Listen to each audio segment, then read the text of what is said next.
Hello, everyone, and welcome back to the Alex Beyond Thoughts podcast with me, Alex, your host. I'm so stoked to be having a special guest on the podcast today. I'm not even going to hold it back because you've seen the title, you've seen the description, you know who I've got on today. I am so pleased and very, very excited to be welcoming the Holistic Queen, the Naturopath, the mindset coach, the person who is helping women live a simple, holistic life through their optimal habits, this multifaceted baddie. We have Zoe on the podcast today. Hello. Hi, Alex. Thank you so much for having me on. I'm so excited to have this chat. I am so excited to have you on. I was just talking to Zoe before we started recording, being like, I'm so nervous, I'm so excited, I'm so ready to record this podcast. And yeah, I'm so excited to have you on. Thank you for coming on. No, thank you for having me on. How are you today? Are you doing good? Yeah, I'm good. Feeling really good today. I'm actually, about to go on holiday. So, yeah, I'm feeling really good, feeling really chilled. So, yeah, life's good. Amazing. I love that. Pre-holiday is just, it's that build-up feeling where you're like, oh, this is going to be good. I'm going to Yeah. enjoy this. Yeah, so excited. How are you? Good. Yeah, it's been a long day. Guys, the issue is with all of the mastermind girls, we're on separate continents. Therefore, I'm always on a different level of the day to them. So Yeah. one minute I'm like really sleepy and going to bed, and they're like just getting up for the day and like getting ready for the next day. And then the next, like we flip around, and then I'm the one like getting up and getting ready for the day and Yeah, getting and then ready they're to go, going to and bed. they're the ones going to bed. Yeah. Yeah, honestly. Yeah, it's so So cool I'm though. Like constantly just in a Yeah, no, carry on. Oh, no, I was just going to say, it's so cool, though, that we can have, such a good group of women and we're, all over the world, and we can just have these, deep connections. It's so cool. It's amazing. It's amazing. And I hope you guys put up with me falling asleep on calls sometimes because, we get tired over here. Yeah. No, but you're committed, you're there. Hell yeah. So good. But yeah, so essentially, Zoe and I met through the mastermind, through our mutual coach, who we love and is a Yes. goddess herself. So that is really where we got to know each other. Zoe is an amazing person. She just vibes on my level so much. Like words that Zoe puts out, I'm like, wow, you just put thoughts to what's going on in my head. That's the kind of vibe I feel with Zoe. And yeah, I'm just so excited to explore what you've got going on right now. So this podcast episode is essentially diving into what Zoe's got going on. So my first question, Zoe, is going to be, what kind of led you into becoming a coach, and more specifically, like your expertise of holistic coaching? Yeah. Yeah. So it's been a bit of a journey. So I'll start from the start. and Mm-hmm. yeah. Go for it. And Go for then, it. it might be a bit of a long winded answer, but I'll start from the start. So basically, I used to be like a massive party animal. Like, I didn't care about my health at all. I was just partying. I just was just living my best life. So I thought. And then eventually, it was really random how I got into naturopathy. I just was like, I don't know what to do with my life. I'd just been traveling. I just got back and I was a bit lost. And I was like, what am I doing? And my boyfriend at the time was like, oh, why don't you just do this course? And I was like, okay, yeah, I'll do it. It was the Thursday and then the Monday I started uni, and it was chemistry, biology, so hectic. And I was like, fuck, what have I gotten myself into? This is so hectic. Am I cut out for this? But the more I did it, the more I fell in love with, natural health and just everything that I was learning, and I was just applying it to my life as I was doing the degree. And it was a freaking hard degree. It was when you think holistic sometimes, well, for me, even naturopaths, I was like, oh yeah, it's very hippie and stuff, and it's it's so science, so that was Yeah. very challenging for me. But to prove to myself that, yeah, I because I didn't really like school. I was a bit of a rebel in school and was partying and stuff. So to finish that degree, yeah, it was just so exciting for me. And then, yeah, as I went on, the more and more I started to learn about, business. And with naturopaths, you usually kind of go out on your own a lot anyway. So we didn't really learn too much about business in uni. But it was once I'd finished uni, I was kind of okay, what next? And then I stumbled into the coaching industry, and I was like, this is a whole this is a whole nother world out here. what? Like, For sure. what is happening? And it was just like so cool. I was just like dipping my toe in, and I would start to go to like, different events, and I did like, my NLP training, and I just did like so many different courses and things. And I was just like, I like this. Like, I never wanted to really like work for someone else. Like, I always liked the idea of freedom and like, Yeah. being a rebel. So yeah, to be able to like, yeah, be open to this world really was just like so powerful for me. And then to be able to like mesh the mindset stuff with my naturopathy, it took a bit of a journey. Like, part of me like separated it out quite a lot. Like, I was like, oh, Mm, it has to be this, and like, or it has to be this. Whereas now, like recently, I've really landed in like this, this holistic queen like archetype of like, it gets to be all of it. Like, that's what holistic means to me. It gets to be everything, and really mm. owning that I am so multifaceted, and I do have those different modalities and all of that I can bring into my coaching. So yeah, that was kind of like a bit of a long-winded answer, but yeah, No, not at all. that's kind of like my journey. I love that. That's so cool. It's interesting as well how like you kind of fell into it, but actually it's given you so much of like an expertise base to Yeah, like then merge with something you're really passionate about as well, and the mindset stuff. And you've been able to make something out of both and like yeah. exist in duality of both. And although they very much complement each other, like I can definitely see how it would be easy to separate them, but also it just makes sense to merge. Yeah. And Yeah, that's so cool. 100%. Yeah, and I think that's what I've noticed. Like, over, through uni, we do like quite a lot of hours of like clinic, and what I noticed is, yeah, like a lot of it does come down to mindset and people's Mm, habits and their behaviors and things. It's like all well and good for me to tell someone, take these supplements, or drink water or whatever it may be, but it's like, if they've still got those self-sabotaging behaviors underneath, or they get to a point where it's like they get too far away from what's there like comfortable, if you're not addressing both of those things, like the supplements, like just use that as an example, but like if you're not addressing yeah. that, and then also the underlying factors that keep them where they are, yeah, it's just, you do need both. So yeah, it's really cool that I was able to Mm, like really land in merging it all together. And yeah, it's so funny that I just landed in it, and I think it was the best thing for me as well at the time. Like, the path that I was on, it really just like switched up my path. And when I started learning about health, I was like, oh my god, like, why does everybody not know this stuff? Like, why don't we get taught this yeah. in school? Like, it just kind of blew my mind. Like, I was just very naive to it and just didn't realize any of the things that I learned. So yeah. Mm. It's such a big thing, isn't it? When you're in this world and like in the world that you are in your holistic and your health practices, it's kind of like a wait, people don't know this. But Yeah. actually, even as you're learning it, you're like, I didn't know this 10 Yeah. minutes ago. Yeah. And now I'm like, how did I not know this? And you Yeah. want to scream it from the rooftops, but Yeah. also you have to be like willing to recognize that other people have to have their process.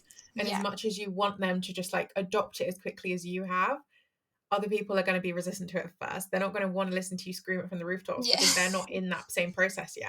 Yeah. But I do just find it so funny how in so many different disciplines of this kind of same umbrella of work, of health and wellness and movement and nutrition and things like this, it's like a moment of coming to yourself and being like, everyone has to know this. Yeah. How do we not all know this? And then having to reel yourself back in and say, because we're not taught, because it's Yeah. never been brought to us in the way that we're now bringing it to people. And Yeah. actually, we can now take some responsibility in that to be the people that are delivering it in an Yeah. alternative education, to be the people that are offering these services to everyone, because the people that should be are not. Yeah. Yeah, that's exactly right. Like, just going back to what you were saying before, like when you want to like shout it from the rooftops and things, like I Mm, definitely learned that the hard way. Like, when I first started out, I was like, oh my God, like, you need to do this, you need to do that. And then as I've like, progressed and gotten older and things, I'm like, yeah, like everyone actually has to have their process. Like, I can be here to, post the content, or, spark a yeah. conversation, or give a different perspective. But like, people have to want to do it for themselves. It's like a massive thing that I've learned. It has to come from like that intrinsic, like, I want to do this. I'm not doing this because somebody's told me to do it. So yeah, that's been a massive Mm-hmm. learning for me, especially, you know, with my family and stuff. I used to be like, you know, like this and that, and like, and they're like, well, just chill. And now it's Yeah. kind of like, now I've pulled back. Some of them actually come to me and they're like asking me questions and stuff. And it's cool how Yeah. it just flips around when you stop trying to like, you know, force things. So yeah, it's really Yeah. interesting. Yeah. Yeah. And that's like a really interesting thing as well, like giving people their space in order to actually come to you is a Yeah. huge thing I had to learn, because as soon as I got into the mindset space and as soon as I started having some kind of emotional intelligence and building my own self-awareness, I then kind of started projecting on others and being like, you have to build your self-awareness, you have to build your emotional intelligence because I have, and now I've fixed one, two, three things. I'm Yeah. better than you. And that Yeah. was a real projection I was holding when I first started in the industry and when I first started like knowing myself as a deeper as a person. Yeah. And it was confronting when I kind of got called out by my coach to be like, um, that's a Yeah. bit leaky. Yeah. That's a bit of some shadow play coming in here. Yeah. And it was just really funny to witness how just because I was so passionate about it, just because I felt like I transcended it, meant that I then was flipping around on other people. And it's so easy to do that with health as well. If you're on a diet kick, or if you're listening, I've got air quotes in my hands right now. If you're on a diet kick, if you're the one learning about nutrition, if you're the one like going to the gym and doing this, that, and the other, it's very easy to kind of sit on your high horse and preach to other people. But Yeah. actually letting them find their own process and come to you, you're Yeah. probably going to be able to help them much quicker by Exactly. allowing them to have that space. Yeah. And it's just remembering as well, like, you know, for me, it's remembering where I came from and the journey that I had to go on. And it's funny that you said, because it's like, yeah, when I started getting into shadow work, I'm like, that person's doing this and they're doing this. And it's like, hang on a minute, they're actually just holding up a mirror for me as to where I'm still doing that. And it's like, it's very easy when you do get into this space to be like, oh, well, like all these people are external to me. But it's like, hang on a second. Yeah, like Yeah. it's easy, yeah, to see it within others. But it's like, let's just like hold up the mirror and then yeah, how Mm-hmm. can I like choose to evolve, you know, these parts of myself rather than start to notice it in other people. So it's really Yeah. fascinating. For sure, for sure. Oh, I love talking about this. It gets me so Yeah. excited. Yeah, me But too. I do want to I do want to circle back quickly, because I know for some people listening, they're going to be like, "Okay, well, I kind of understand here, but what are we talking about when we say holistic? What are we talking about when we say naturopath? What are we Yeah. talking about when we say mindset in Zoe's world?" Because Yeah. mindset, I think, can look quite different in a lot of different worlds. Yeah, So for let's sure. zone in on those three specific words and kind of just touch on what you believe they are Yeah. in your world. Yeah. So with naturopathy, the way that I usually explain it to people, it's like I'm basically a nutritionist, but I can use like liquid herbs as well. So that's the easiest like Okay, cool. explanation of it. So it's usually, yeah, you know, we use like supplements, liquid herbals, you know, compounding, and then diet and lifestyle. So the naturopathy and the holistic, they really do tie in together. Um, Whereas with naturopathy, it's not so much of the mindset. So that's where the holistic kind of bridges the naturopathy and the mindset together. So for me, mindset is like, I guess there's different layers to it. Like I'm very much like, I love to help people at the beginning of their journey, like who are just, you know, figuring out like, oh, this self-awareness stuff, or like, you know, taking self-responsibility, or realizing, you know, they have the power of choice and all of that kind of, you know, really the foundational stuff, because that's the stuff that really helped me. But then there's also the layer deeper of like the shadow work side of things that just like changed my Mm, life. So that's kind of like mindset to me. It's like it's kind of like the I guess, quote unquote, surface level stuff, but then it's also the deep stuff, because you need both. It's not just like, you can't just go deep without having that, like the other yeah. one. So that's kind of like the mindset work that I utilize. And then I guess for me, Mhm. holistic, it's kind of like, I kind of want to break the stigma around what holistic means, because I think, and I might be wrong, but this might just be an assumption, but it can be like, you know, it's just like love and light, and it's just like, you know, laying in the bushes, like not the Mm. bushes, but like in the fields and stuff. And like, that is one part of it. But for me, it's really just like looking at your life from a holistic lens, like looking at your health, and then actually doing like the mindset work, and just like bridging that all together, and knowing that it's not just like one thing. It's not just, you know, nutrition that's going to change your life. It's actually just like zooming out, and your life as a whole, that's what's going to allow you to keep elevating. So yeah, Mm. that's a bit of a long-winded answer. No, no, no, no, no. It's never a long-winded answer. It Okay. gives me all the stuff I need to know. Sometimes I get on a riff and I'm like No, honestly, my riffs are legendary. Sometimes I say, I'm going to do a 5-minute podcast episode, and 45 minutes later, I'm still talking. Yeah, So it's the don't, best you're though, talking to the like right in person. flow. Yeah, perfect. um, that's so cool. And I think touching on like the mindset part and like the shadow work, and specifically around holistic health, Yeah, I think it's pretty integral if you're working on one part of this, and this part of the pie is your health and your wellness and living a holistic life.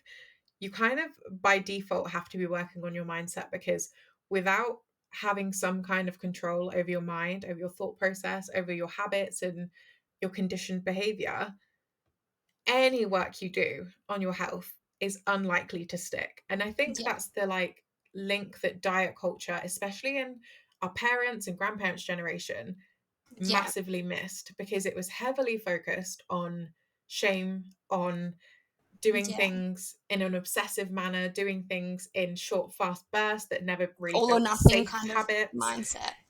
Yeah, Yeah, exactly. And they really missed out on the element of doing it, first of all, for just good reasons, for good health reasons for yeah, themselves, but yeah, also having this level of control that is a safe and healthy way of being yeah, able to recognize hunger cues, being able to recognize what on a nutritional scale is valuable versus not valuable, like these kind yeah, of things. They were missing so much of that, and I think even now we're probably missing quite a bit of it, and it's only because we're in this space that we yeah, have so much knowledge. But for yeah, so many other people, you ask them what's the difference between an apple and a bag of Skittles, and they're like, yeah, I could take a guess, kind of thing. yeah. um so it's super interesting that we're now coming into a space where people like you are actually saying, hold up, guys, we can't really do one without the other. And Yeah. it's super valuable, I think. Yeah, and I think that's something that's been challenging for me in the space to be fully seen because a lot of the fitness industry, it pushes like the calories and, it's okay to have Mm, like, and I'm not saying it's, you can have a chocolate bar, eat chocolate, things like that, but it's like, it's not the same. Like, and that's where one of my big key pillars is like, it's not just calories in, calories out. Like, I work with a lot of mm, people, with thyroid issues and things like that. And it is, there can be a lot of, of that age group with like my grandparents and my parents where it's like, they're like, oh, but I'm not eating anything, but I'm not losing weight. And it's like, hang on a minute, we need to look at actually what's happening internally and looking at your body systems and how your metabolism's mm, actually working. It's not just like, it's not as simple as just like don't eat anything. And then like, it's just not a very healthy kind of mindset. And something that I kind of grew up around was that whole, like, oh, we'll start on Monday. And like, we're looking in the magazines and like all the mm. girls. And, Yeah. luckily I didn't, I don't know, maybe I was just like naive or oblivious, or I just went off and partied instead.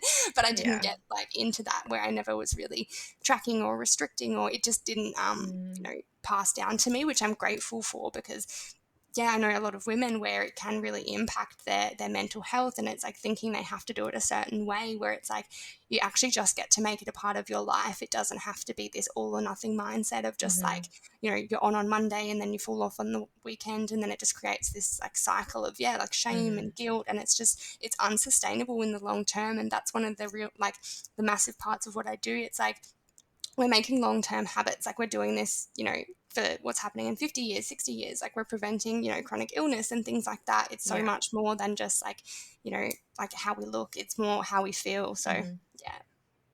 yeah.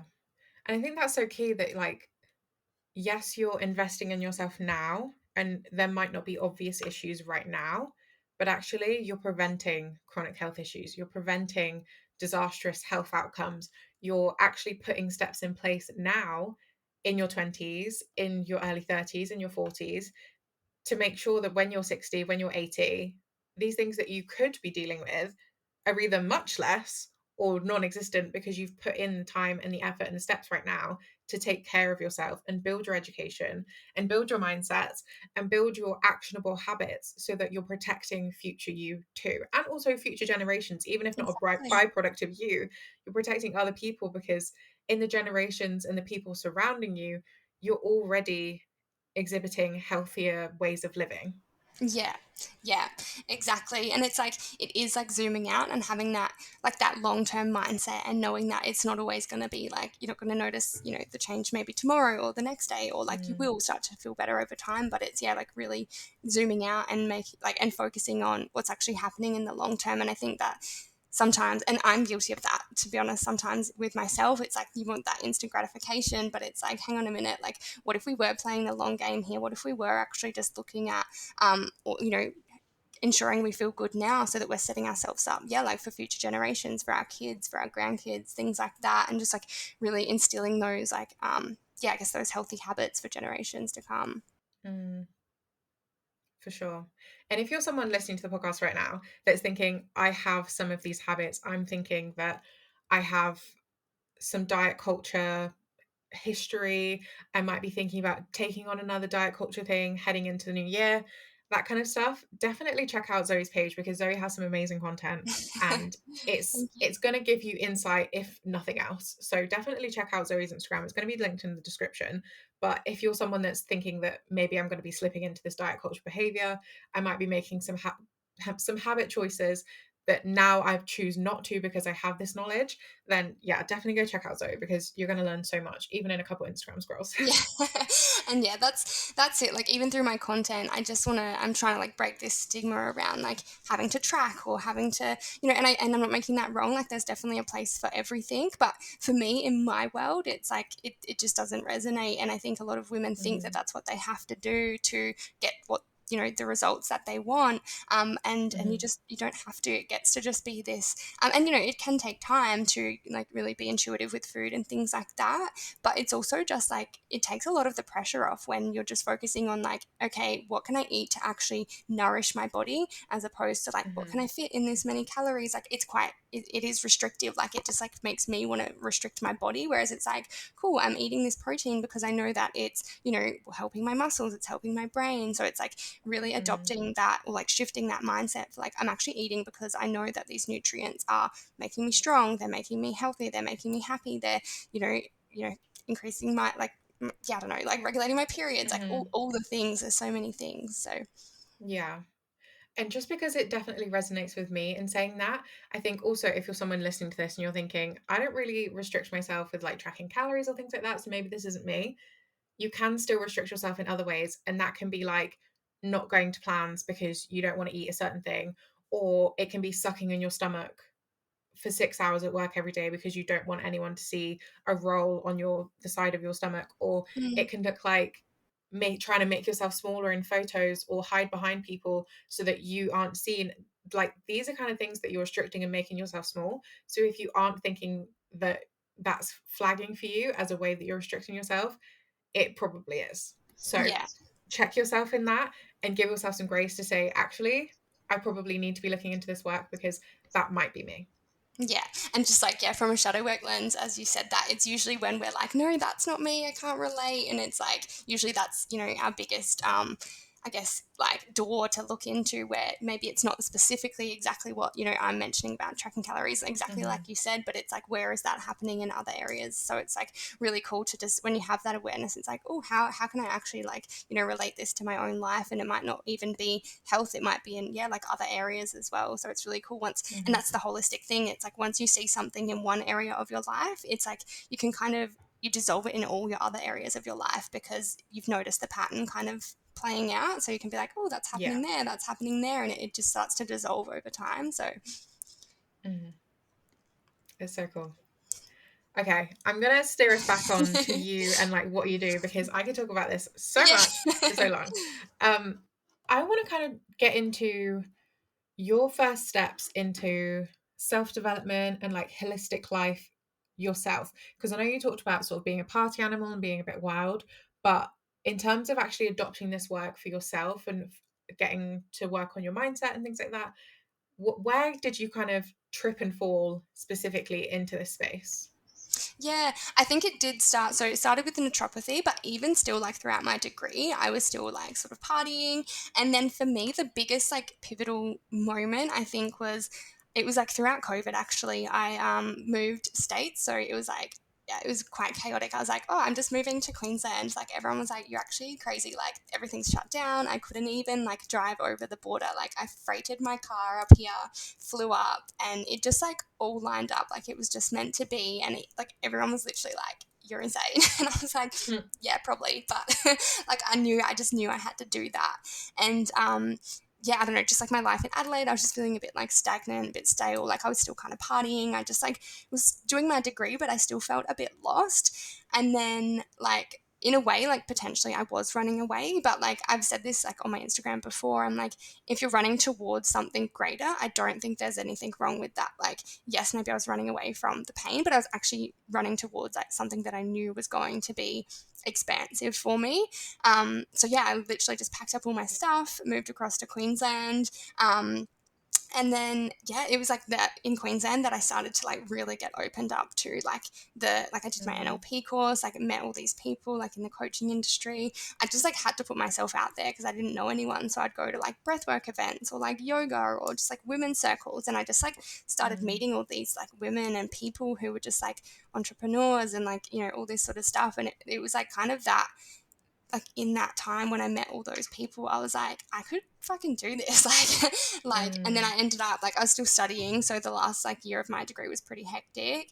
And then, yeah, when I finished uni, I just was like pretty much like all in. And then it's been a bit of a journey, like, you know, there's been a bit of a journey, like ups and downs, and like really has built my character as a person. But, yeah, I don't think I really answered your question. Went on No, a no, no, tangent. no. Carry But on. yeah, so it was kind of like moving to Queensland was the most pivotal thing for me in terms of like being opened up to the mindset world, and then getting a Mm. coach. Actually, like my first coach, she was actually a naturopath as well. And it just really opened me up like to kind of meshing she didn't really, I don't know if she really meshed hers together. She was kind of like a business coach and a naturopath. Like she kind of kept hers separate. But then, yeah, it just opened me up to having a coach. And I kind of like dabbled. I did like a lot of courses and like, you know, a lot of Mm. mindset courses and things like that. And then once I finished uni, I was like, right, like, you know, started investing in like business stuff and like, yeah, like some business courses and a business coach and things like that. And it took me a while to kind of like, you know, find my groove, like the way I wanted to work. Because you know, there's a lot of different ways you can do business. And when you don't know business very well, it's like, oh, like, is this the right way for me? And then, so it was all part of the journey. Like, it was all meant to be, like, learning what I want to do, what I don't want to do, what I like all of that kind of stuff. So, yeah, it's been a bit of a journey, but, like, I feel like where I've landed now, I'm, like, in a really grounded and, like, I've built a solid foundation now of, like, where I want to go with my life. So, yeah, it's all very exciting. Oh, there's so much I want to touch on in there, to be honest. I Yeah. feel like I have a million different questions now buzzing around my brain. Yeah. Yeah, there's so many things in that. Firstly, like the decision, obviously, to move not Yeah. countries. It feels like that to me. To move Yeah. states. It's states Yeah, in States. Yeah. Australia? Yeah, Yeah. move states, and then also going to the events and putting yourself out there and things like that, and then also getting a coach. There's so many things I Yeah. want to touch on in there, but Yeah. let me pick one because that's going to be overwhelming otherwise. um,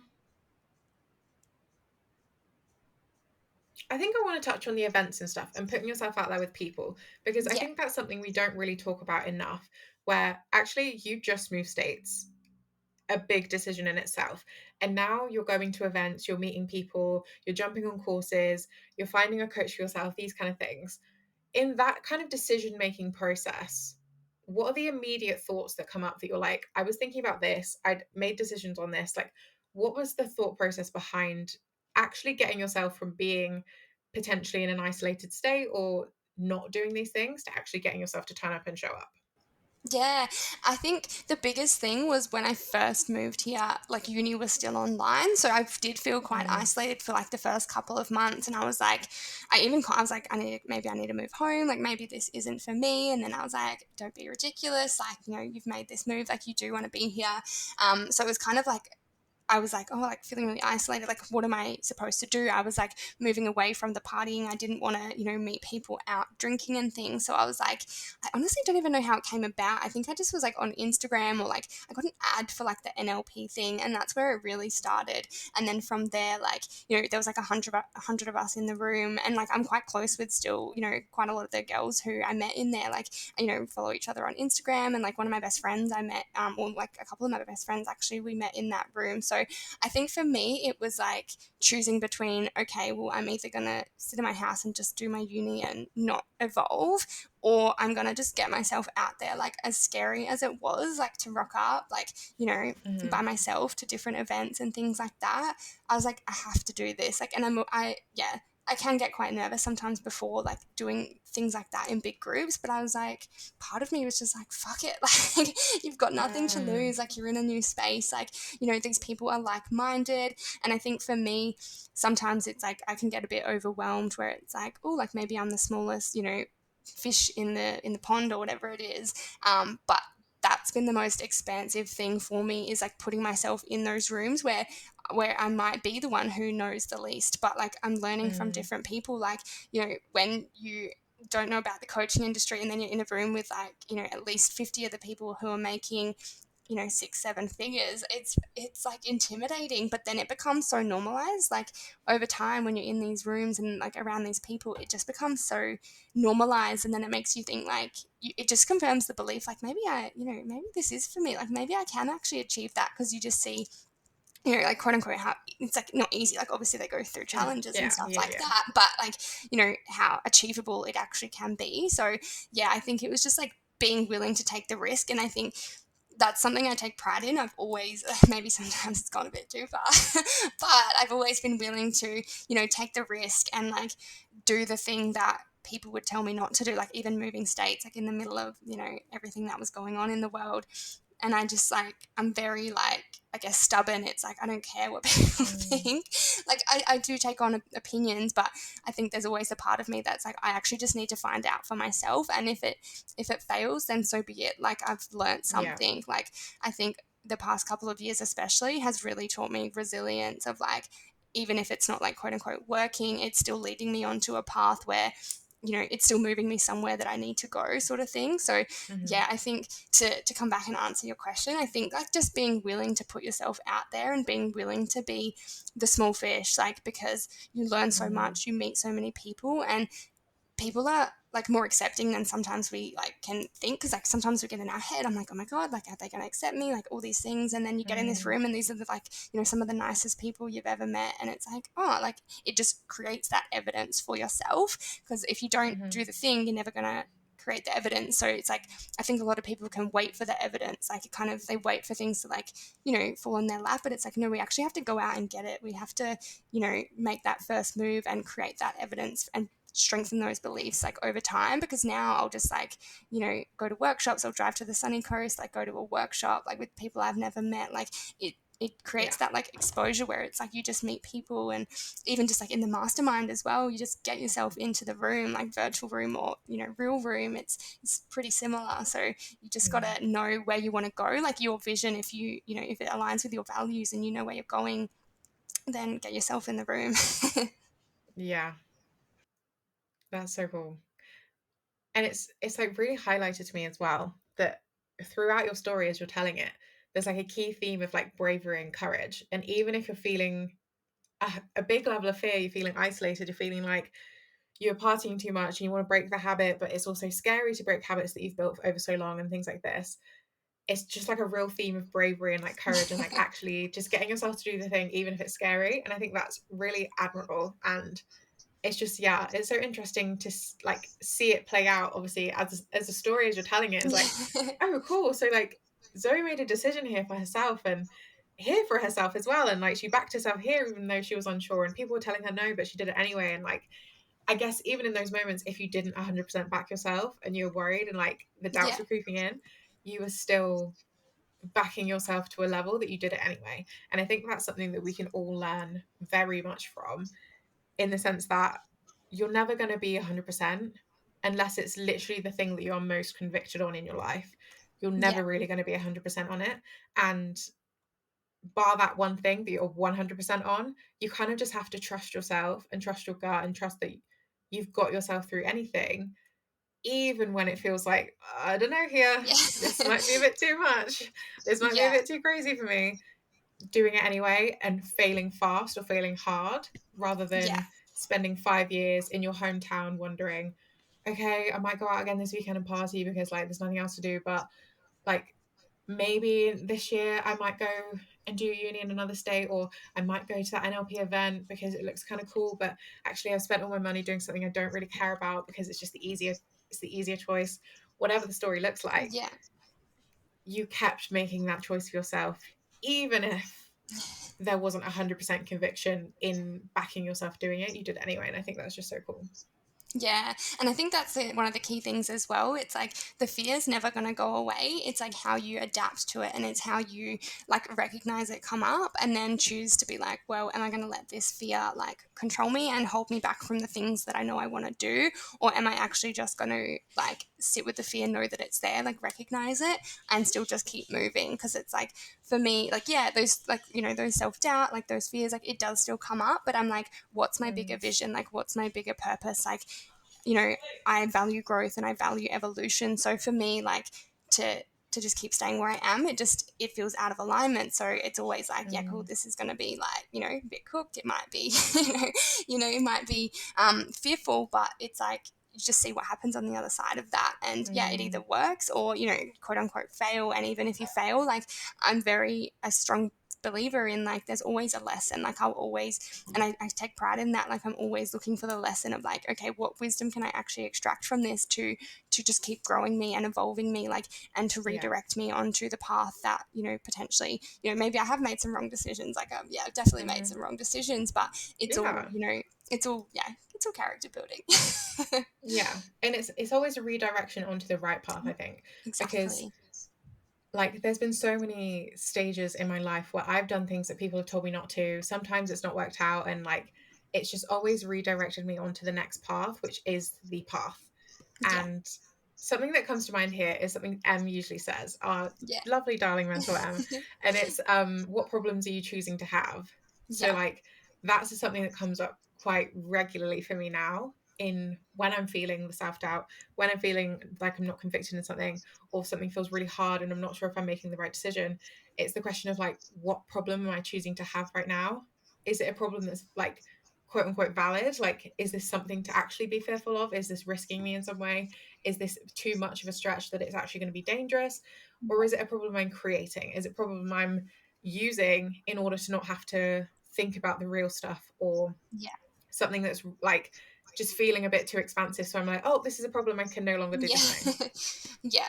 Yeah. And it's very easy for our ego to be like, oh no, like we can't do that. But it's like, hang on a minute, like I actually probably can do that. So Mm, yeah, I really love that. And that's something that's really helped me throughout, my journey is like knowing that you do have the power of choice, like knowing that you do get to choose, the like yeah, you get to choose what problems you have or what problems you don't have or what you entertain, and it's like coming back into that. And I think that yeah, that has been one of the most pivotal things for me, because I think sometimes, and I can still, it still comes up for me, but sometimes we can be like, oh, I don't have a choice, but we do, and we can choose like mm, what we entertain. Like we can choose, okay, am I actually going to let this, quote unquote, like if it's a small problem, am I going to let it impact me? Like am I going to let it ruin my day? It's like that wouldn't be expansive. And then it's like, okay, well, I'm just actually choosing to have bigger problems in the world than, I don't know, something small. mm. And that choice can feel heavy, right? Like Yeah. having to choose for yourself, having to be the adult in the situation and make the choice and stick with it, whether it goes good or bad or whatever. It can feel really heavy and it can feel really challenging. And like sometimes I have to make choices in my business or in my life. And I genuinely want to lie on the floor, kick and scream and be Yeah. like, seriously, why can no one else step in and make this decision? Because I do not want to do it. I don't want to be Yeah. responsible for this. I don't want to have to deal with this. I don't want the blame if this goes wrong. Yeah. I want to just kick and scream and be like, leave me alone, someone else decide. Yeah. And I find before this mindset work, before getting into self development, before learning all this about myself, I would often let that take over and hand over my power to someone else and let them make the decision for me. Whether it was my Yeah. best friends who knew me very well, whether it was boy, whether it was my parents, like whoever, if I felt that urge to kick and scream and lie on the floor crying because I don't want to make a decision, I would actually just hand over my power and allow someone else to make it for me. So, like, even with going to uni, lie on the floor, kick and scream. I don't know if I want to do this or not. Ask my parents. They say I Yeah. should go. They've made the choice. I'm doing it. Do you know Yeah, what I mean? yeah. I think, and as well, that's something that, in my journey, it's like I do this thing when I'm actually like really learning to not do it because I'll ask everyone their opinion, but I do what I want to do anyway, and that can be a strength, it can be a Mm, weakness. It depends how you look at it. But often, like like with partner, like with my ex or my partner or my mum or my sister, it's like I'll ask them for their opinion, and it's like almost a running joke now because it's like, why do you ask us? You're gonna do what you want to do anyway, and I'm like, I don't know. I yeah. don't know why I asked because it's like I've already decided what I'm gonna do. But I also just like it's almost like I'm seeking like a different perspective just to see, just to check. And I think, yeah, it can be a positive thing, it can be a negative thing, because I guess that's kind of what mentorship is, right? Like, you're Mm, getting their perspective, but at the end of the day, you still have the power to do what you want to do anyway. So I think yeah. it's really like cool that you brought that up because it's something that it's like a running joke with like my family now because it's like, why Yeah. bother asking? You're just Yeah. gonna do It's what the you want. validation though, isn't it? And it's the validation that either you agree with me, therefore, in this choice that I've already made before asking you, I feel extra good about it. Or it's that defiance piece in the validation that, okay, you validated the fact that I disagree with you and I'm defying you right now. So I'm going to Yeah, make the decision that's your opposite anyway. And it's just yeah, really cool to notice these parts of ourselves that we build and like we hold on to and we attach ourselves to. Because even coming into that discussion of you're asking someone in your life for their opinion, knowing you've already made the decision and it doesn't really matter what they say anyway, it's yeah, like, okay, but I'm still attached to that. I like having that part of me that I just get that little bit of validation or that little bit of defiance when I'm asked the question. They know what I'm thinking, but I'm going to do what I want anyway. And yeah. it's those little shadowy parts that we can see and like reflect on. And it's nothing to say that you actually have to do anything with it. You can be aware of these parts of yourself and say, well, that's just a little intricacy I have, and it's something I'll deal with now and deal with going forward, and that gets to be okay. And it's also something you can reflect on and go, you know what, I don't love that. I want to shift that. I want Yeah. to change that. And that's honestly something that really excites me about this work, because as much as people feel like it's a fix and it's something, when you uncover a shadow or you uncover a shameful part of yourself or you uncover the next thing, sometimes it feels like you have to fix it. Otherwise, you're not a good person or you're not this, you're not that. But actually, you can hold the duality and the knowing of, yeah, in this moment, I know I'm going to go seek validation because it's going to feel good. But if you can stop the parts of yourself that then do the manipulating, or stop the parts of yourself that lie to yourself, or this, that, and the other from it, actually, you're doing good for yourself. You're doing the best you can for yourself, and that gets to be good enough. Yeah, exactly. And I think, what you were saying about fixing it, and like, another way of looking at it is like people want to like integrate it, or they just want to get rid of it. And like, if you're thinking about like from a shadow work perspective, it's like if you're trying to get rid of something, it's like that's the kind of energy that got it into the shadows in the first place. So it's like Mm, a massive part of like personal development is actually just the self-awareness piece. It's like just noticing, like, and even for me in that specific example, it's like noticing like when something happens and I'm like, oh, I can feel that I'm wanting to go and tell this, like go and ask for this person, and I'm like, hang on a minute, how can I actually just like choose to do something different in this moment, like choose to just make my decision and check in with them after and say, hey, this is what I've done. So it's like the small kind of, it just progresses over time, and then because you're not focusing on like fixing it or like integrating it, it actually integrates faster anyway, because you're just so focused mm, on like choosing to keep moving, choosing to keep growing, choosing to keep becoming the person who's like, doing the different thing. And then it's like, you're like, oh, that thing's like kind of dissolved because you weren't focused on getting rid of it. So that's yeah, really powerful as well. yeah. I do kind of feel like in this metaphor in my mind that I have over this work, it's kind of like you're dropped in the middle of a really dark forest with a torch and you have to try and make your way out. And actually, you're just only shining a light on what's immediately in your face. And sometimes you recognize something again and again. You're like, wait, I've been here before. Other times you're like, whoa, this is new. What the hell? This is another Yeah. tree. I don't know what to do with this tree. I'm a bit scared now. The sounds are getting a bit spooky. I'm freaking myself out. That's sometimes how it feels for self development. But actually, the sun is going to rise and you're going to find your way out. And it also just gets to be a fun thing. Instead of it being someone's hunting you through the forest, you can turn it into like a fun game with your mates and you're all playing tag in this like dark forest having fun. Like, it kind of just in this metaphor in my mind, it just gets to be what you make it, and it's as dark as you make it, and it's as light and as fun as you make it. And I think for all of us, making it light and fun and easy is the best way to move forward, because especially with integrating holistic practices, with integrating your mindset and things like this, the work can feel heavy because you're processing trauma, you're understanding your behaviors, you're going through conditioned patterns, and like it can weigh you down. The choices can weigh you down. The making the good decisions can weigh you down. And actually shifting that mindset piece of, oh, I have so much to do. I have so much to fix. I have so much to get through before I feel like a good person. Actually, you're already a great person. And there is nothing to fix. There's just things to shine a light on and things to integrate and dissolve and shift and change so that you just feel like a better human for yourself, for no other reason than just to feel better in yourself. Yeah, exactly. Okay.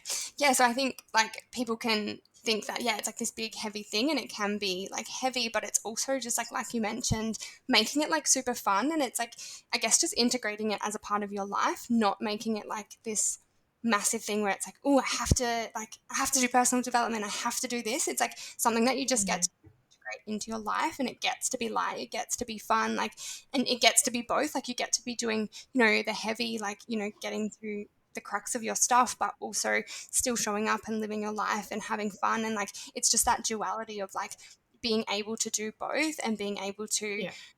yeah, like integrate it into your life as opposed to being like separating it out and making it feel like it's something you don't want to do, because then it's counterproductive to doing personal development, Mm, and it feels like you're wanting to avoid it, where it's like when you just sort of integrate it into like little habits, or journaling, it doesn't have to be these massive, light bulb moments all the time, and often it's in like the littlest things that you can find the most, like, the most gold of like, oh, that blind spot there, or like, oh, this thing that I'm yeah. doing isn't aligned with me. It's just like noticing things like from like a neutral lens as well, like not making things mean something or whatever it may be, but it's like actually just like, noticing things within yourself. And like shame still can come up for me and things like that, but just noticing when it comes up. And something for me that's been a massive part of my journey is like realizing that shame isn't like very productive, like it's just going to keep you stuck in the pattern. Whereas if you can actually just like look at it through a neutral lens and be like, interesting, like, why is this coming up? How can I look at this differently? Mm, Like, what can I actually just do differently? Then yeah, the shame dissolves itself anyway. for sure. For sure. That's so good. Mm, yeah. It's just, yeah, it's one of those things that like, it just resonates with me so deeply because I spent so much time in shame and so much Yeah. time in like sexual shame and like Mm, emotional shame over feeling the way I was feeling, and then like yeah. physical shame over the way I was looking. And I didn't realize that was what I was living in. Yeah. And it wasn't until I had these kind of words to be able to put to the things I was feeling and put to my conditioned behaviors and actions and Exactly. the really ingrained beliefs that I was able to surpass them.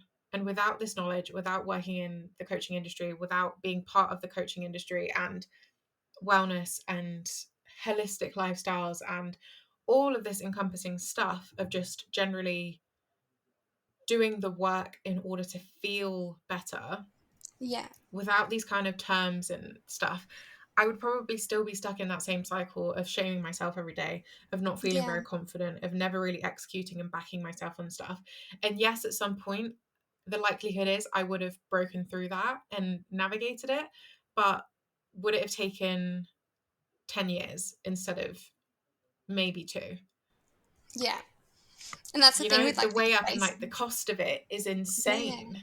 Yeah, exactly. And that's the thing with these spaces, like the masterminds and just like, being with like minded women. It's like, you mentioned this at the start. It's like people put language to something that you've been feeling, and then that in a way just dissolves it, because you're like, oh my God, I didn't even Mm, like have the articulation for the thing that I was experiencing. And now that I have that articulation that somebody else has actually given to me, you can transcend it a lot faster. Whereas yeah, like if you're just doing it on your own, you're not even sure, like you're like, oh, I'm doing this thing, but like I can't really understand what it is. It just keeps playing out. But then someone like, mm, it just takes one sentence, it just takes one voice memo or something for someone to yeah. say, and you're like, oh my God, like it's changed, it's changed my whole life. And it's just like seeing Mm, different perspectives, like seeing other people's experiences and their journeys, and like knowing that a lot of us have gone through similar journeys, and it kind of, I guess, makes you feel better knowing that there's other people who've gone through it and navigated it in different ways, and you can learn from the Mm. ways that other people have navigated things. I think it's so powerful, like having coaches and stuff, because it's like they've kind of, it's not like a hierarchy thing, but they've sort of been where you've been. It's like they've already got the language for the thing that you're moving through, and that's why, you move so fast, because it's Yeah. just putting language to things that you wouldn't have seen for, yeah, like you mentioned, it could be years. So yeah, it's just so powerful, this work. Mm. It's so cool. And I love it so much. But Yeah, I do want to shift on to something that I want to ask you about, and it's centered around purpose. And I've yeah, been asking people that have been featured in the podcast this quite often because I think it's something very prevalently spoken about. And even if it's not used specifically as a word, it's a general undertone and it's in yeah, so much of the space around us. Um, so, really, I want to know, what is purpose to you? Do you feel like you found your purpose? If not, do you even believe in it? Yeah. What are your yeah. thoughts on purpose?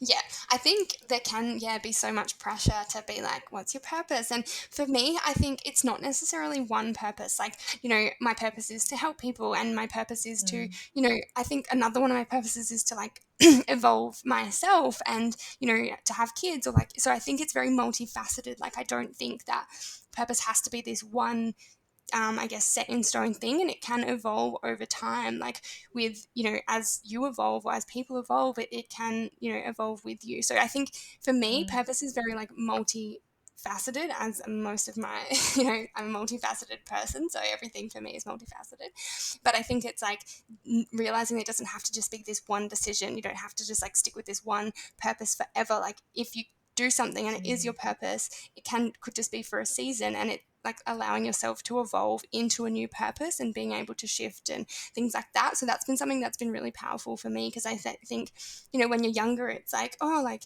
you have to do this. And, I'm from a family where it's like you finish school and you go to uni and you do this and you get married and you Yeah. have kids, and and I just never, like, yes, I want all those things, but mine was just in a bit of a jumbled up way.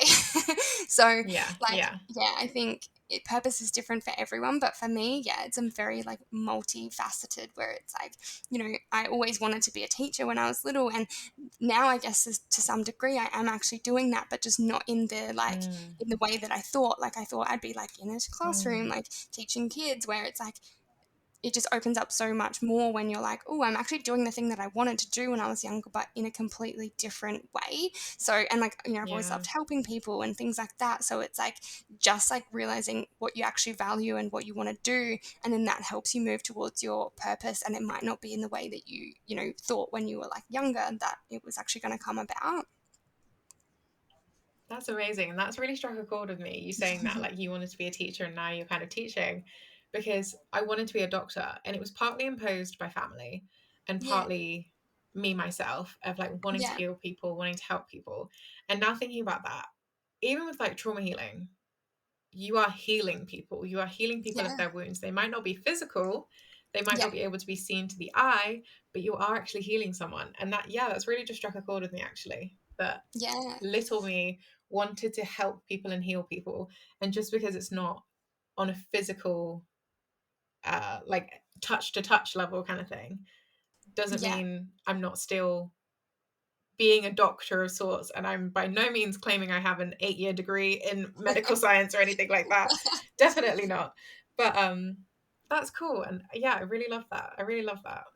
Yeah, and it's just funny when you actually you think, because like it took me a while to think like, oh yeah, when I was younger, like I remember playing schools like with my sister, and it was like I was always I'm the oldest child, so I was like always the teacher. And it's funny how like I'll be doing like a masterclass or something, or like even through this and different avenues or my content, and I'm like, oh, I'm actually, yeah, like I'm doing the thing that Mm, I wanted to do, but yeah, it's just in such a different lens of what yeah, what you think it's going to be. So even for you, exactly, it's like you're, mm, it's like the the value and the I think, what's the word I'm trying to think of? It's just like in your core, you know what you want to do. It's just like yeah. how is that actually going to be represented in the external world? And just, yeah, just because you're not like Mm, a doctor, yeah, you're still helping people at such a deep level, yeah.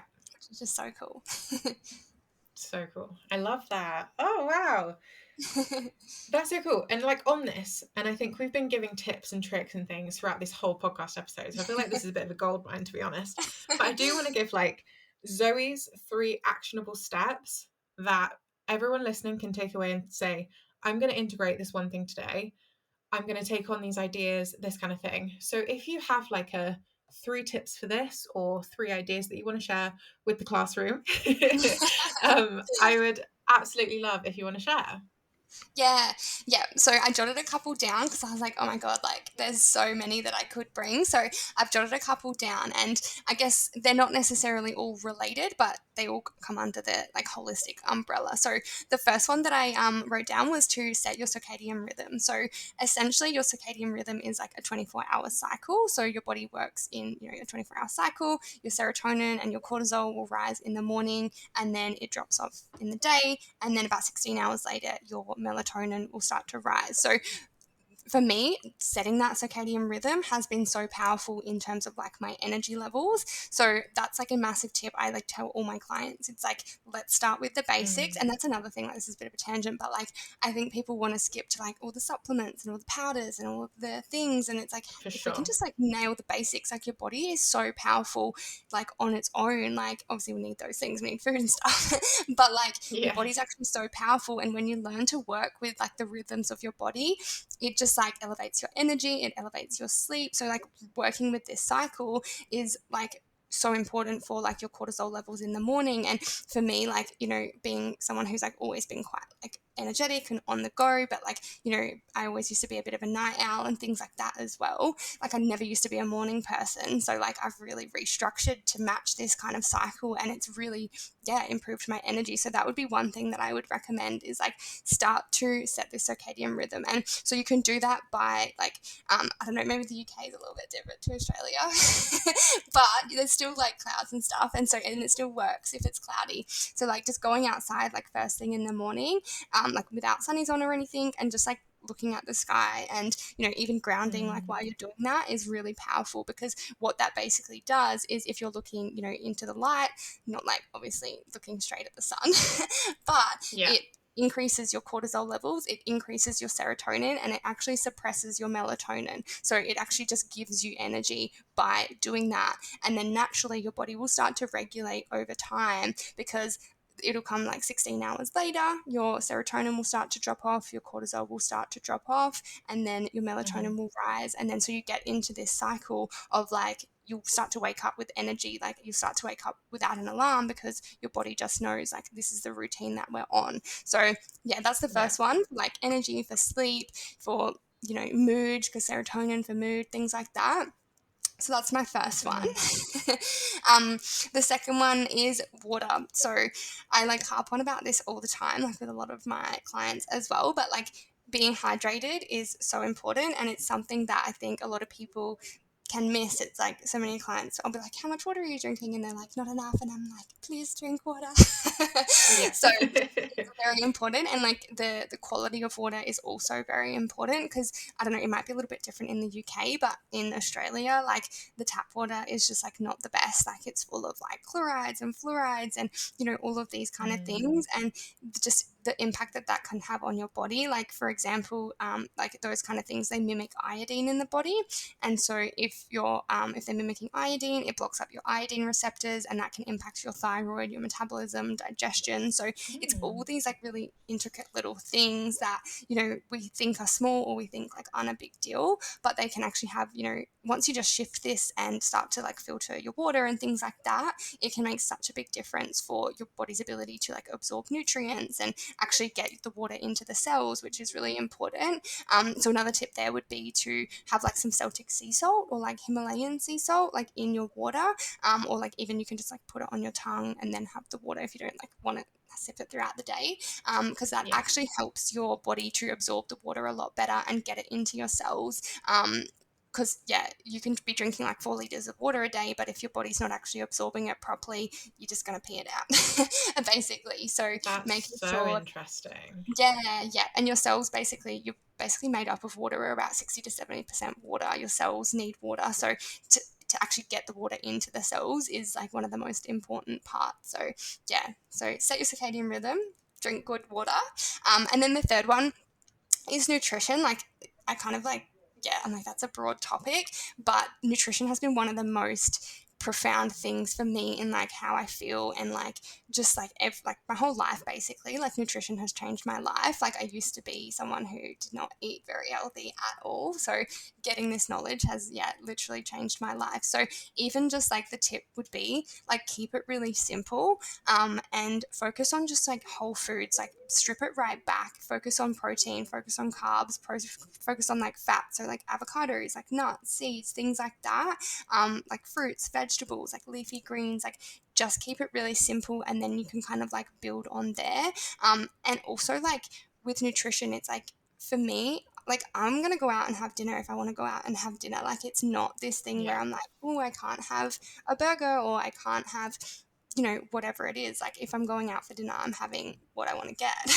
So it's like this Yeah. duality of like 95% of my life I'm eating, you know, this organic, you know, food, and even like the snacks that I have are like pretty good organic, like good quality foods. But it's like detaching from like this all or nothing mindset with food as well. It's like, yeah, being able to enjoy yourself and also knowing that you are having those like the holistic foundations of nutrition where it's like you're getting all of your nutrients, so it doesn't really matter if you have a meal out because you're like, cool, I'm hitting all my nutrients, I know I'm getting enough protein, I know I'm getting enough selenium and zinc and all of those kind of things as well. So that one was a bit of a Yeah. but I guess to sum No, up so the third good. one, I guess to sum up the third one, it's like keep nutrition really simple, and just be mindful of like what's in things as well. Like that would be probably a big thing for Mm. me. It's like instead of like looking at the calories, actually just like starting to familiarize yourself like with ingredients, and you know, because there's a lot of like oils and sugars in things that it's in like pretty much a lot of things. So it's just like familiarizing yourself and realizing how foods make you feel, and you know, when you do have things, it's like, oh, is there any symptoms? Like, you know, do I get a headache if I have sugar, or do I, you know, when I have this protein, it makes me feel really good afterwards. I feel full, and I don't get sugar cravings. So it's like just being really in tune with your body and like noticing how different things make you feel. Yeah. I've learned a lot there myself, to be honest. And I feel like I know a fair bit about nutrition and all these things, but I did not know some of those things. And that's so cool. And I think as well on that last point as well, it just kind of came up for me as a thought that like in that you're holding yourself to a higher standard and you're choosing greater options for what you're putting inside of yourself, this vessel that you're part of right now. You're putting Yeah, things inside it and you can choose to hold higher standards for yourself. And whether that higher standard at that moment is like the example I used before, the apple versus the bag of Skittles, if that higher yeah, standard at the moment is okay, well, actually, instead of apple versus Skittles, it's Skittles versus an entire bag of whatever. I don't yeah, know, choose something in your mind. If that's the higher choice, it's a bag of Skittles instead of like a whole feast. Okay, choose the higher standard, which is the bag of Skittles. yeah, But if you can yeah, also get to a point where it's an apple versus a bag of Skittles, and you know the apple's actually going to treat you better, then you choose the higher standard for yourself, where you're choosing the apple. And it's not a case of this restriction that we're talking about earlier. That okay, you have to stick to the apple, the apple, the apple, because the yeah, Skittles are exactly. bad now, and the Skittles are the enemy, and we can't have Yeah, those. It's actually just I'm going to choose higher standards for myself. I'm going to appreciate my body exactly. and what appreciate it through what I'm putting in to fuel it, and even down to Yeah, the water, which I didn't even know because that's kind of triggered something for me as well to investigate. I'm drinking a lot of water, but yet I'm still thirsty. So I'm yeah, thinking now is actually my absorption of water because I drink tap water. And it is a bit different in the UK, but it's still definitely got chlorides and fluorides and things like that in. I'm thinking actually now my higher standard might have to be switching to filtered water, yeah, and that's doable for me. So that is my higher standard. Like I'm not going to go out and buy like 3,000 bottled 3,000 things of bottled water, but I might now go buy a filter yeah, for my water, and that's my higher yeah, standard. So if you're finding that a bit daunting, thinking wow, like Zoe, this is amazing, but I don't know how to implement this, those easy fixes and like choosing the higher standard for yourself and reframing it that way, it's going to allow you to implement those three amazing steps so much easier than like spinning around in your head of what do I do with this? Because yeah, it exactly. is where And like, especially when you're getting into the start of this, it can feel intimidating, can't it? Because you're yeah, learning all this new stuff and you're like, wait, what do I do with all this yeah, knowledge? yeah, exactly. exactly. And something I tell a lot of my clients is like, yes, yes, there are a lot of factors, but it's like pick one thing and then nail that one thing. And it's like, yeah, like a lot of people, it is, they'll switch to a water filter and it's like, cool, yeah, I feel really good in that. I'm drinking my filtered water. I'm feeling more hydrated. Mm. Next, what I'm going to focus on is eating more protein. And then it's like this kind of journey of like, not all or nothing, not having to just like throw out your whole life and be like start everything from Yeah. scratch. It's like, how can I Yeah. just like make these little shifts, like make these little tweaks. And yeah, like you said, it's like a standards thing. It's like, okay, yeah, like the next standard for me, like to increase my standards is, yeah, like filter my water. And then from there it might be like, oh yeah, I might start, whatever, getting up earlier, or like, whatever it may be. And it's really just like Mm-hmm. building over time. And that's where the sustainability comes in, because, I find with my clients, when they do just like do a few things at the start, and then they do a few more things, and then they do a few more things, and then they start to tweak things. Like, for someone, it might just be swapping out dairy in their coffee, and they do the almond milk for a couple of weeks, and like that's their thing, and they feel really good in that. And then we do the next thing. So it's like, it doesn't have to Mm-hmm. be this like throw out everything and start again. It's really just finding those little pockets of things that, that suit you at that time. And then once you've nailed that, and it builds that evidence for yourself as well, you're like, cool, well, if I can do this, like what's next? How can I actually just feel better? Mm-hmm. Like what's the next thing that I can do to improve my health, to, improve my mindset, improve, tweak some things in my diet? Because it's not necessarily, yeah, like getting rid of everything. It's like, how can I just bring in some more things? Like, and maybe I can have, some more fruit with breakfast, or maybe I can just like have some Mm-hmm. more veggies with dinner, or maybe I can just do this. And it's just like over time, it just becomes a part of who you are. Sorry. Yeah. It just becomes like, yeah, it just becomes a habit, and it becomes ingrained. And then you're like, oh, didn't even realize that I've just started doing this every single day now, sort of thing. Mm-hmm. Yeah. Amazing. And I'm going to be so bold, actually. I'm going to be bold and I'm going to ask you, can I Yeah. request an Instagram post, an IG live, a story, something for us UK girlies with our circadian rhythm, which Oh, essentially yeah. means right now it doesn't get light till about 8 a.m. and it gets Okay. dark by about 3:30. So for Yeah. us Okay. girlies that are like, okay, but I need to get up and go to the gym at like 5 a.m. So like, what do I do about looking at the sun when it's actually the moon still in the sky? So for us suffering girlies in this darkness that is the UK right now, if I can request an Instagram post or a story or something of your tips for after this podcast that we can go and check out, I would love to request that from you. Yeah, even just a quick one is like, just put as many lights on, or even if you've got like a salt lamp or something, like just even, it's obviously not the sun, but it's still like the light in your eyes, whether it's artificial light, Mm, or the sun is obviously better, but if it's not yeah, available to 8 a.m., I didn't realize that. yeah. So if that's not available, then even just like putting on the other lights, because it's still going to switch your body, it's the melatonin's going Mm-hmm, to suppress. And that's why, screens before bed and things like that, mm-hmm, people, we hear about that, like the blue light and things like that. But in the morning, like if you're putting the lights on, it's going to increase that serotonin, it's going to decrease the melatonin. So even just doing that, like probably not what you want to be doing at 5 a.m, but flicking all the yeah, lights on, yeah. but but it is more benefit, like that. I guess that would be the way around that. Amazing, amazing. Yeah, in the UK, honestly, between November and February, we do not see the sun. It is Yeah, straight okay, yeah. darkness.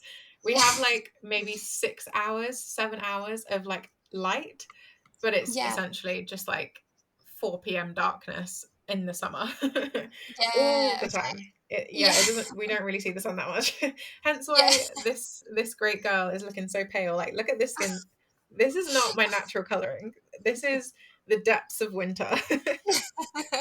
I think because I live on the Gold Coast, so I get like in my little Queensland bubble, and I'm Mm. like, the sun gets up at like 4:30 It's light here, so everywhere. yeah.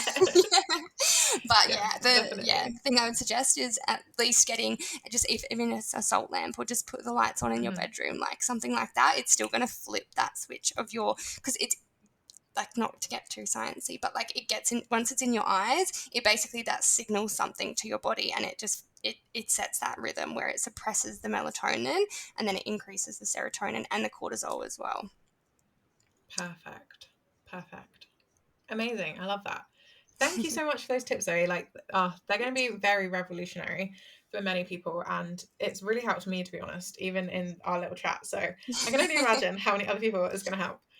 Um, I do want to skip on actually, because I was going to ask you another question, but I feel like we've touched on so much of what I was going to ask you, that it's actually going to be more fun to ask you about the fun stuff. I really want to Yeah. ask you about something fun in your life that you're doing right now, whether it's you're reading it, you're watching it. How are you finding fun outside of your work and outside of what you do in the day job kind of thing? Yeah, I think for me, like, and something I've really anchored into this year is like, I'm very much an experienced person. So, like, for me, fun is like, and there's two parts to this. Like, for me, I can just lay in the sun outside in my garden and like do nothing. And that's really fun for me. Because I like my Mm, star sign is a Cancer, so I can be a bit of a hermit. So I love just like chilling by myself. But then the other part of that is like I like experiencing, like driving up the coast, like going to the sunny coast, like I mentioned at the start, like I'm going on holiday soon, like I'm going on a big road trip with my sister. So I think doing those little experiences and, even just like going for beach walks with friends, like getting out of my house because I'm in my house a lot with work and stuff, being on my laptop a lot. So getting out and about, like going to the beach, like, yeah, I know it sounds so cliche, but like the beach is like my happy place. And so, yeah, I just love getting out that. there, like being in the sun and just experiencing things like, like I am a bit of a foodie as well. So like going to, I am very into my nutrition, but I love eating out. I love eating good food. So going to different restaurants and like seeing new places, like that for me is, yeah, really how I like fill my cup up outside of work. I love that. I can already picture the fact that I'm going to be a beach girly when I get to Australia. You're just not Yes. going to catch me anywhere else. And Yeah. me and that sand, we're going to be best Yeah. buddies. I can't say Yes. me and the Come water are and going to be best visit. buddies because I can't really swim. So me and the sand, we're going to be best Yeah. buddies. Yeah. Yes. Come to Queensland. Come visit me in Queensland. That would be the No, best. honestly, it's the place to be. Like I'm going to be there. I will. I promise you Yeah. now. I'm going to You be would there. love Touch it. wood. You would love it. Amazing. That's so fun. And I think it's just really cool to like it's so good and well getting to know you on like a business level, but I think it's just so nice and so fun to know what you do for fun because so often we get caught up in like all the work and like what we do as jobs because we're so passionate about it that we kind of forget that Yeah. people don't know what we do outside of what Yeah. we're super passionate about. Because Yeah. yeah, like you said, going on your road trips, going getting out of the house, going just to the beach, like it's so fun and it's so simple. And I think it's sometimes the case where we forget to find fun and we forget to Yeah. do things just for ourselves and nothing other than enjoyment. Like you're not Yeah. monetizing it, you're not making Yeah. it a part of the business, like whatever, you're just having fun. And yeah, it's so Yeah. easy to just lose that part of yourself. Yeah. So I think it's really fun to talk about it. So yeah, I love Yeah, that. exactly. Yeah, yeah. And I think, yeah, exactly like you said, like, as an entrepreneur and like you can just get in the motions and it's like, hang on a minute, I just need to check in with myself and be like, am I actually having fun and am I like tapping into play and like adventure and all of this sort of Mm, stuff? Because it's like, and even last weekend for me was a perfect example of that. Like, I have been pretty go, go, go in my business and everything. And then I actually just pretty much had the full weekend off and it got to Sunday night and I had like content like coming out my ass. I was like, oh, I've had the weekend yeah. off and like, all the content, like now everything like Isn't creativity that comes. it? So it's like you can take it, you feel like you're taking a step back, but it's actually propelling you forward. Mm, So it's like not making it wrong to just like step away from the business or to step away from, the phone, the, scrolling, whatever it is for people. But it's like the more you do that, the more like, yeah, creativity you can tap into your creativity. mm. And I guess honestly, you can use my little analogy of being in the forest for that Yeah. too, about finding fun Yeah. and creating space. Because when the sun comes up, suddenly you can see all the trees again. You can see all the Yeah. ideas. Ah, Yeah, I love that. I exactly. love Oh, this I love analogy. that. Thanks so much. Yeah. Yeah. And then nature, like grounding, like so good for you. Yeah, amazing. Oh, best analogy ever. I'm writing it down. Yeah. Yeah. Um, so now I just want to kind of ask you about what's going on in your world because I know everyone Yeah. is going to be like chomping at the bit, wanting to know how we can jump in stuff in Zoe's world because Zoe is amazing and we want to get to know everything she's got going on right now. So if you can give me the rundown, give me Yeah. everything you've got going on right now. I want to know it all.